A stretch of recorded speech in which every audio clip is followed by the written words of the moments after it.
We practice English.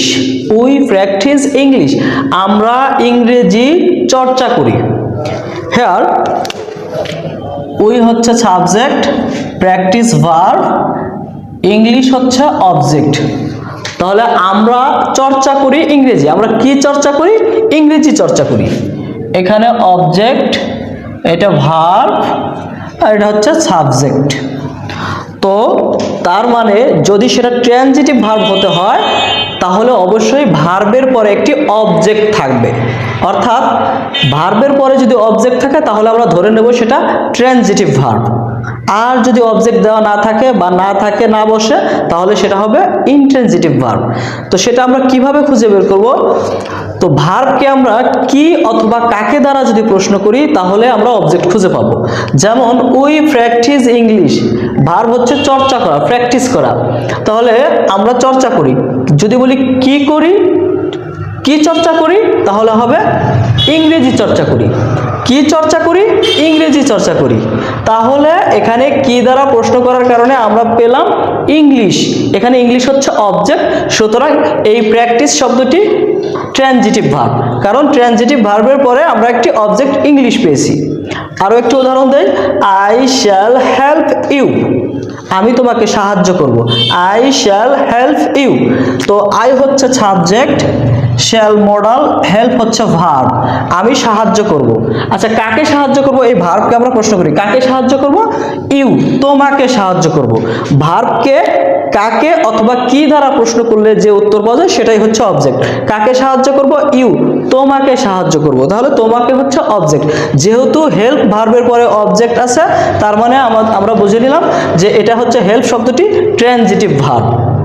ঠিক আছে? তো এইভাবে যদি বলি আমরা আই রিড বুক, আমি বই পড়ি। আমি কি পড়ি? বই পড়ি। আই ইট রাইস, আমি খাই। কি খাই? ভাত খাই। আবার এমন কিছু ভার্ব আছে যেগুলোর পরে চাইলেও অবজেক্ট দেওয়া যায় না, সেগুলোই হচ্ছে intransitive verb. For example, baby ক্রাইস, শিশুটি কান্না করে। শিশুটি কান্না করে। এখন এই দ্য বেবি হচ্ছে সাবজেক্ট, ক্রাইস হচ্ছে ভার্ব। তো শিশুটি কান্না করে। আমরা যদি বলি কান্নাকে কাকে করে অথবা কান্না কি করে, তাহলে আমরা কিছুই পাই না। তার মানে এই বাক্যে কোনো অবজেক্ট নাই। অর্থাৎ এই বাক্যে চাইলেও আমরা এই ক্রাইস ভার্বটার পরে অবজেক্ট দিতে পারবো না, যে কারণে এই ক্রাইস হচ্ছে ইনট্রানজিটিভ ভার্ব। আমরা আরো একটি উদাহরণ দেই, হি স্লিপস, সে ঘুমায়। হি সাবজেক্ট, স্লিপস হচ্ছে ভার্ব, সে ঘুমায়। এখন এই ঘুমানোর পরে চাইলেও আমরা অবজেক্ট দিতে পারবো না, যে সে ঘুমায় অ্যাট নাইট, রাতে দিতে পারবো। কখন ঘুমায়? রাতে। কোথায় ঘুমায়? অ্যাট হোম, বাড়িতে ঘুমায়। পরে অবজেক্ট খুঁজে পাওয়া যাচ্ছে না, সুতরাং স্লিপ শব্দটি হচ্ছে ইনট্রানজিটিভ ভার্ব। আরো একটা উদাহরণ দেই, দ্য ম্যান হচ্ছে সাবজেক্ট, ডাইড, মারা গিয়েছে, লাস্ট ইয়ার, গত বছর। তো ডাইড হচ্ছে একটা ভার্ব, তো মারা গেছে কখন? গত বছর। তো কখন দিয়ে প্রশ্ন করে তো আর আমরা অবজেক্ট খুঁজে পাই না। আমরা ভার্বকে কি অথবা কাকে দিয়ে প্রশ্ন করব। কাকে মারা গেছে, কি মারা গেছে, এভাবে যদি আমরা প্রশ্ন করি তাহলে আমরা কোনো অবজেক্ট পাবো না। সুতরাং এই বাক্যেও কোনো অবজেক্ট নাই। যেসব বাক্যে ভার্বের পরে অবজেক্ট থাকে না সেগুলোই হচ্ছে ইনট্রানজিটিভ ভার্ব।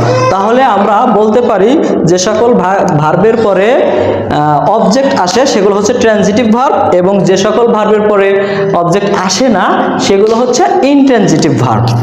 তো আশা করি সকলেই বুঝতে পেরেছো। এই